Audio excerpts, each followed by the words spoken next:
kanjalo ngithanda ukubingelela obaba abakhona ngaphakathi, ngibingelele omama abakhona ngaphakathi, ngibingelele osisi nobhuti kanjalo nabantwana abancane egameni elihle kaJesu.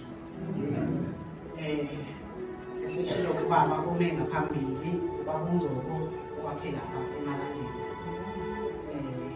Ongakazi mhlawumbe uqala ukufika la ekhaya, ngizalelwe khona la Ntshongweni nje, ngithe mase ngiganwa-ke ayokwakha ngala eHammersdale.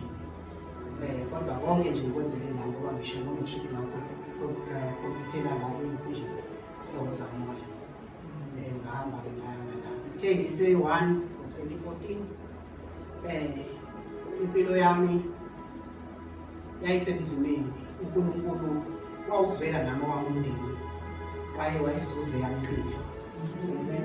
Ngiyambonga kakhulu ngoba nanoma ngimile, hayi ngoba mhlawumbe ngihlakaniphile noma ngumuntu onjani, but kodwa nje uthando lapho umangazayo.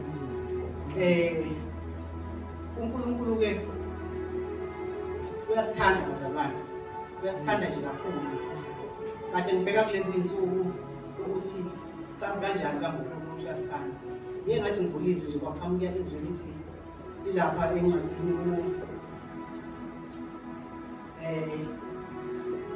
Matthew chapter 10 verse 30. Ela something nje lapho uthi uNkulunkulu imizwili lemibili ithengwa indibilishi isent. Okushuthi lokho kuchaza ukuthi ivelu imizwili bazalwane iyinyoni lezi engizala impela. Yayibona ingane kanjani? Kodwa uthi sithengwa indibilishi. Okushuthi zimbili zithengwa indibilishi. Ivelu yazo kushuthi iphansi. Ngoba zimbili kwazi ukuthi ayesele. Uthi-ke mina ngishi iy'nwele zekhanda leli ebalini. Iy'nwele ngawani uyazazi. Ubaba wethu uyazazi iy'nwele zethu. Kushuthi ukubaluleka kwethu ukuthi thina sibaluleke kangakanani kuyena. Ukuthi thina sinjengazi iy'nwele. Lokho kuyangithobisa kakhulu ukuthi kanti sibaluleke kangaka.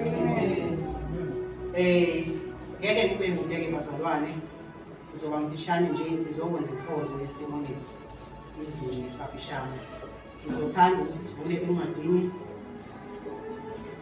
yabahluleli chapter 3.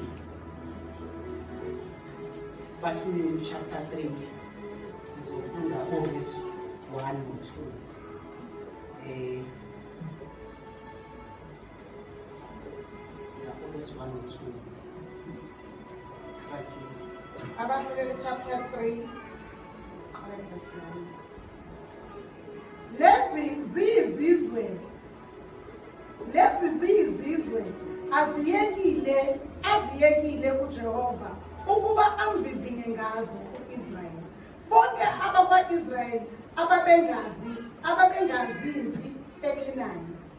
Kuphela ukuba izizukulwane zabantwana bakwa-Israyeli zazi, zifundiswe impi, ikakhulu labo ababengayazi ngaphambili.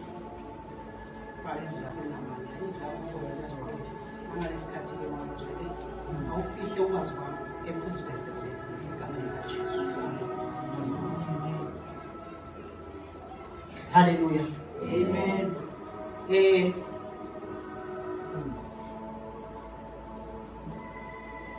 La bazalwane zomfushane nje la siyakhumbula ukuthi uNkulunkulu uthe emakhamba Mose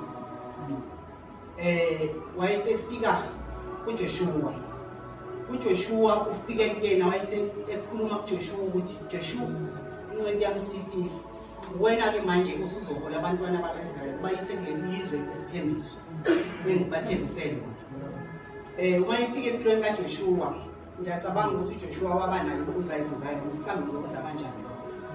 Uthe uma ifike empilweni kaJoshua nangempela uJoshua aze wanqaba kodwa wakwenza lokho.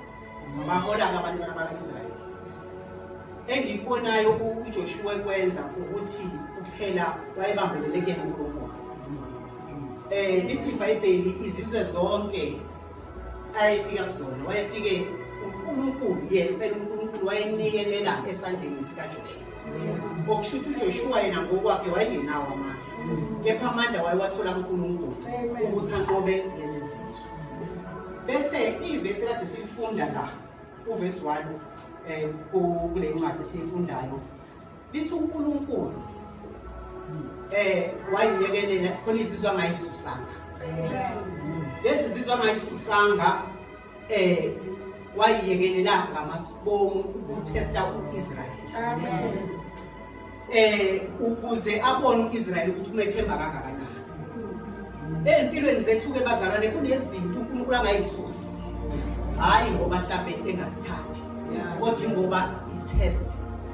Uma ngabe samukela uNkulunkulu, siyazi bazalwane uma ngabe usindiswa kuyaye kube mnandi, ilonda ziphole nani kanti iphethe kabi. Kodwa kunezinto othi umuntu uyaqhalaza uthole khona. Lezi ey'dingayo na uNkulunkulu. Nalana sizwe ukuthi izizwe akayisusanga ku-Israyeli ukuze atheste u-Israyeli ukuthi umethemba kangakanani yena. Imeseji yami-ke ithi-ke bazalwane sila ngaphakathi.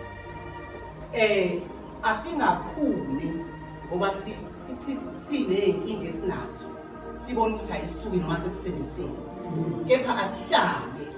Lokhu akusho ukuthi uNkulunkulu akasithandi.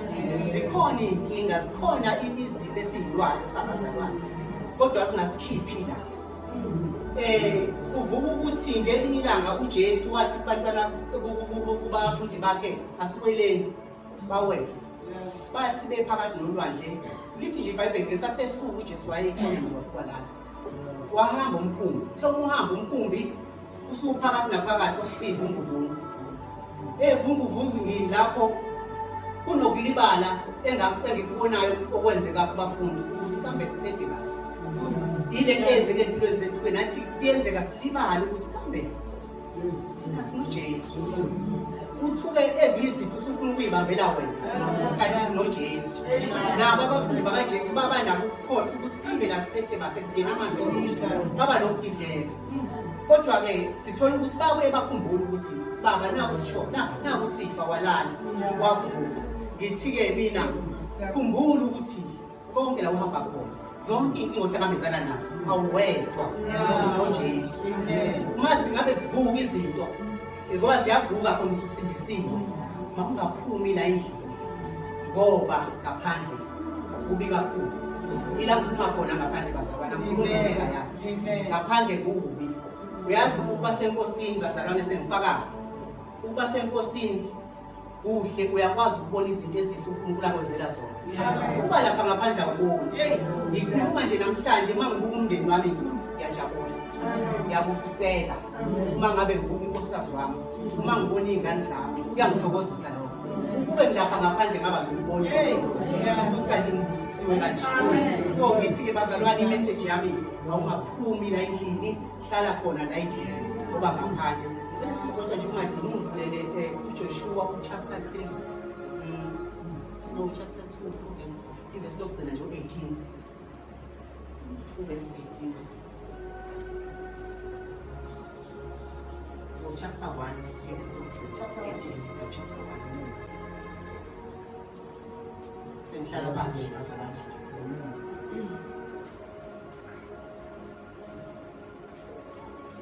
Joshua chapter 1 verse 18. Ufundele nje ngesinto. Yilona loyo oyakuhlubuka ezwini lakho, angalaleli amazwi akho, kuko konke omyala ngakho uyakubulawa. Qina kuphela ume isibindi. Kunjalo-ke bazalwane, ungabe ungavumi iy'yalo zakulo mkhumbi esikubona, ubone ukuthi kungcono ngaphandle, ithizwe uyabulawa. Inkulu into engila ngaphandle. Uma ngabe ungayithathi iyalo zethu kaNkulunkulu, inkulu imbi lapho. Abantu abalapha ngaphandle, abanye babo abanemali, banamandla okukhohlisa abantu. Kube ngathi le mkhumbi abakuyona iyahamba, kanti ayihambi. Lo mkhumbi uyibona wona. Yaphela